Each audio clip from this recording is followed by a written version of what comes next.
Again, it's a day review, which means you should have the worksheet.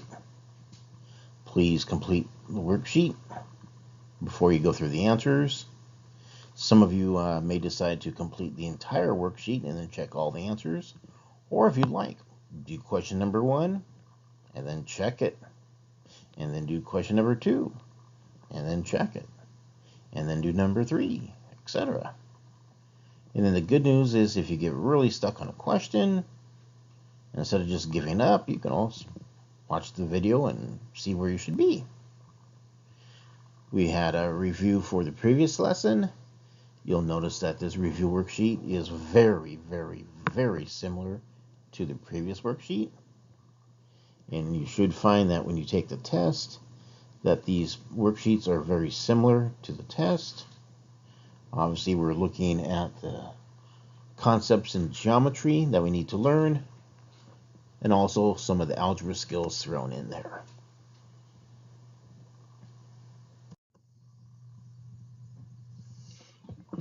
Question number 1. Again, I know I've got to take the number of sides. I've got to subtract 2. So 6 subtract 2 is 4. Multiply by 180. The sum has to be 720 degrees. If you remember that a triangle is 180 degrees, right? Triangle has 3 sides, but we only take 1 of those 180 degrees because we subtracted 2. That's how this works out, right? It's almost 2 fewer than the number of sides of a polygon. Number 2, extremely similar. We've got to use the same equation.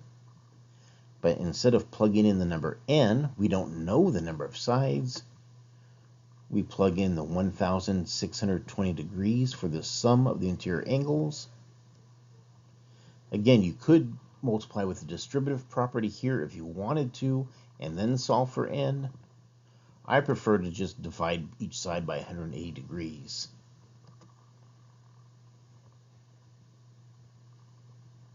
Obviously, you use a calculator there. Add 2 to each side, 11.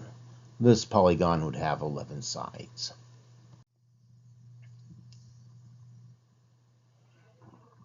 Again, if you don't remember, the quadrilateral is 360 degrees for the sum of the interior angles. You could quickly calculate that.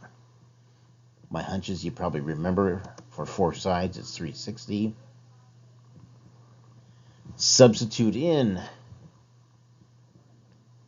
the value or expression for each angle. Combine like terms. Subtract 324 from each side. Divide each side by 12.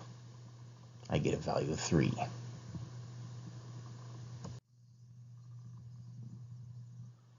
Number 4. Should have found A is 10. B is 13. Number 5. C is 48. D is 132. Number 6. You know 5e minus 6 has to equal 4. Add 6 to each side. Divide each side by 5. E is 2. I know 3f minus 11 has to be 10. Add 11 to each side. Divide each side by 3. Ta-da! F has a value of 7. Question 7, again, because it's a parallelogram, we know that the diagonals must bisect each other. So I can set up my equation, isolate the variable, come up with a value of 6. Again, anytime I'm going too fast here, go ahead and stop, pause the video, rewind if you have to.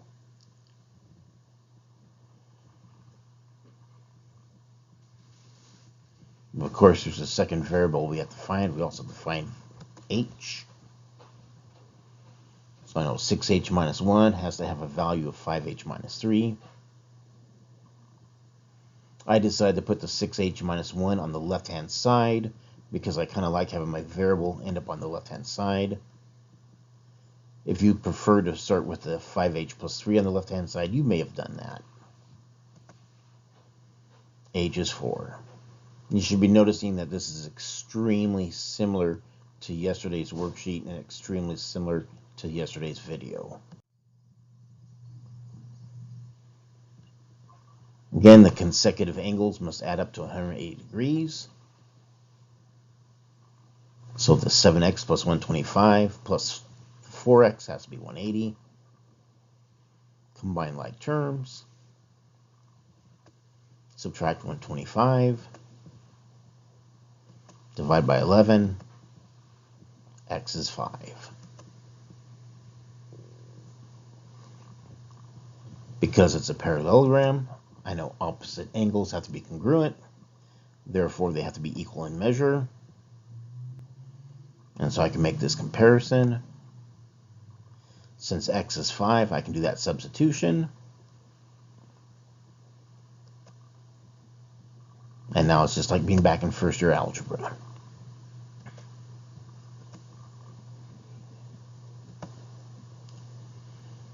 Same thing for z.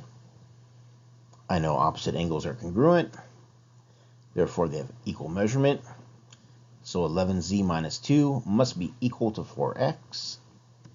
I know x is 5. And now it looks just like first year algebra again. 4 times 5 is 20. Add 2. Divide by 11. You'll find as far up as you go in math, whether we're talking about Algebra 2 or pre-calculus or calculus, your algebra skills will be revisited again and again and again. Very crucial to get these down correctly. Number 9. Well, it's a rhombus. You know, the diagonals bisect the angles. You also know that the diagonals are perpendicular. Surprise, surprise. Triangle adds up to 180 degrees.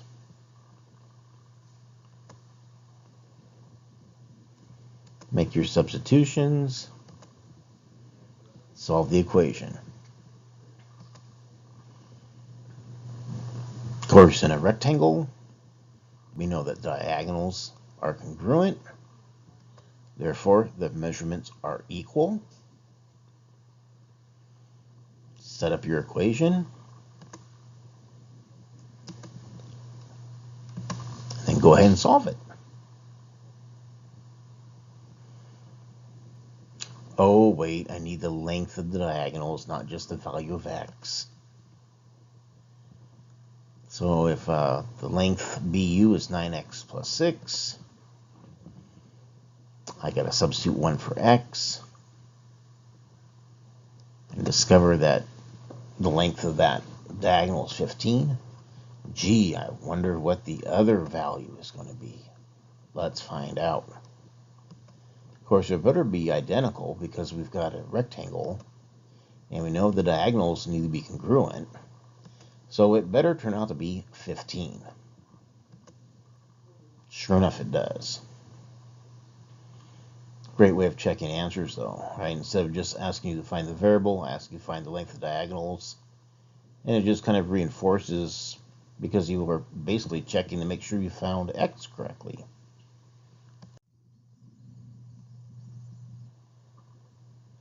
(11), because it's an isosceles trapezoid. You know, the base angles have to be congruent, so they have equal measure. So a measure of angle T is a piece of cake.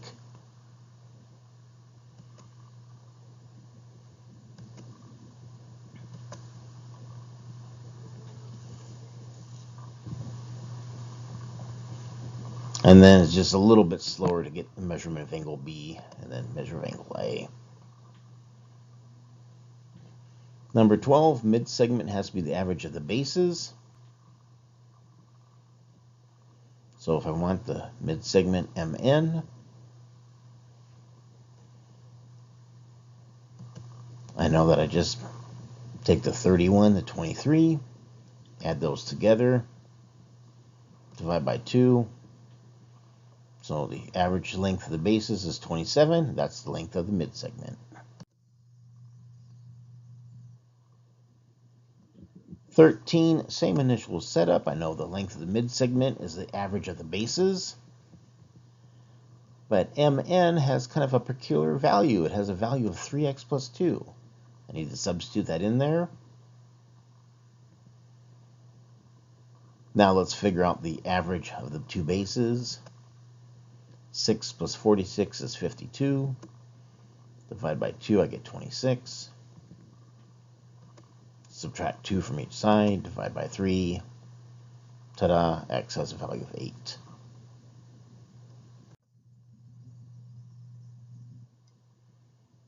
Again, mid-segment of a trapezoid has to be the average of the bases. So I have to add the bases together, divide by 2 to get the average. Ooh, but mn has a slightly unusual value, x plus 2, so I'll make that substitution. Now the numerator, better combine like terms. X plus 3x is 4x. Negative 1 and negative 1 makes negative 2. Now, on this one, 4 divided by 2 comes out to be a whole number. 2 divided by 2 comes out to be a whole number. And so I'm going to actually do the division there. 4x divided by 2 is 2x. 2 divided by 2 is 1. They were separated by a subtraction symbol, so I better keep that subtraction symbol. I'll subtract x from each side. Add 1 to each side. Notice it's okay to have the variable on the right-hand side when you're done. I can have x on the right-hand side.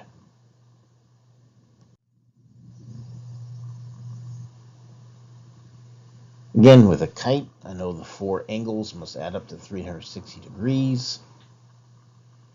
I know angles E and angles G have to be congruent. Therefore, their measurements are equal, so I can do that substitution. Now I can substitute the values that I know. Combine like terms. Subtract 138 degrees from each side.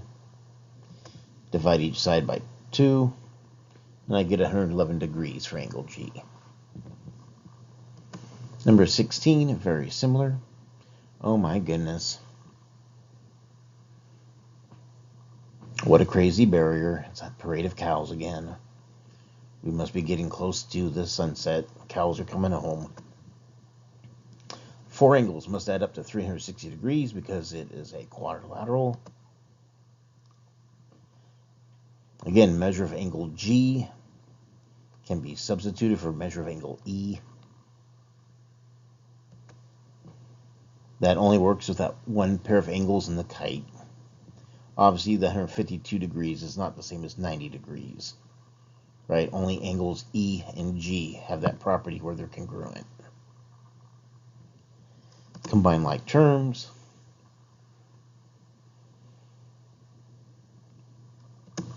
Subtract 242 degrees from each side. Divide by 2.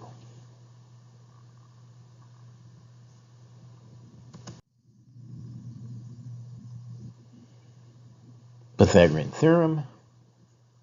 And again, if we're lucky, it works out really, really nice. 6 times 6 is 36. 8 times 8 is 64. 36 plus 64 is 100. Square root of 100 is 10. Hopefully those are calculations you could do in your head. Of course, AB has to equal AD. Now, on the other one, though, 8 times 8 is 64, but I don't expect you to have 15 times 15 memorized. So this is when you probably will grab a calculator. Also, most of you probably don't have square root of 289 memorized. So again, you grab a calculator. It comes out to be exactly 17. And again, because we have a kite, we know that DC has to also be 17. Previous lesson, I promised you that one of the square roots today was going to be a little bit interesting to try to figure out. Of course, 2 times 2 is 4. 16 times 16, let me grab a calculator real quick. 256. Combine like terms. 260. Now, this one might not be quite so obvious how to break 260 up. And so I'm going to make a factor tree. And what jumps out at me right away is 10 times 26. Well, 10 and 26 don't match, so I better keep going. 10 is what? 2 times 5? 26 is 2 times 13. Aha! I've got a pair of 2's. 2 times 2 is 4. 5 times 13 is 65. So for 260, the pair of numbers I will choose is 4 times 65, because I can take the square root of 4 and get 2. Right, 260 is probably not a number you're going to eyeball and just immediately figure out which pair of factors to use. And in that case, sometimes you'll find that making a factor tree can be extremely helpful. Of course, if AB equals 202 times the square root of 65, AD must also equal 2 times the square root of 65. 12 times 12, 144. 16 times 16, 256. 400, how lucky can you get? Square root of 400 is just 20.